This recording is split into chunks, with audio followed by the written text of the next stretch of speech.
In the next tutorial, we're going to cover threading text boxes together, viewing text threading, and overflow text. So I'm going to go to a clean sheet on this layout. We'll move that up like that. And we're going to create two text boxes, and then we're going to link them together. So I'm going to take a text box. Actually, I'm taking my T tool. I'm going to take my T tool, and I'm going to draw a text box. So we have a box here. I'm going to draw another box right below it. And let's maybe even draw one right next to it here. There we go. You may notice as I'm coming down little green lines which are coming up. InDesign is giving me hints about when things are lined up, which is very helpful.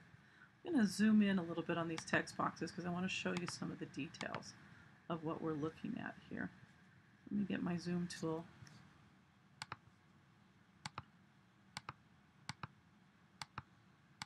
Now, one of the things I want you to pay attention to is this little square right here.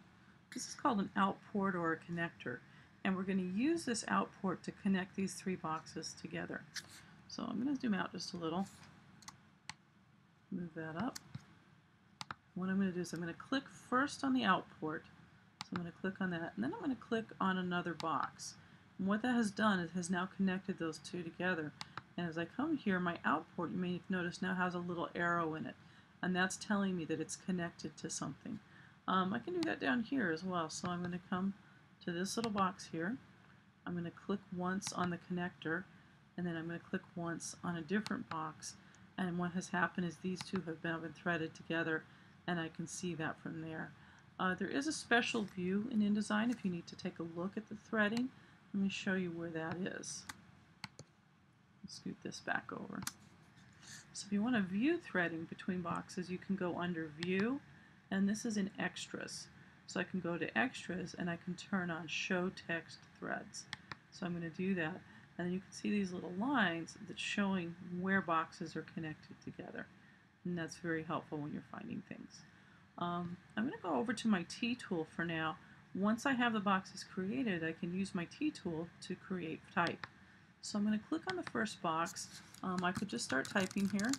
It would allow me to do that. I want to show you one other way of getting typing quickly when you're working with a layout. Sometimes you don't have the final copy yet, and you just need to put in some placeholder text.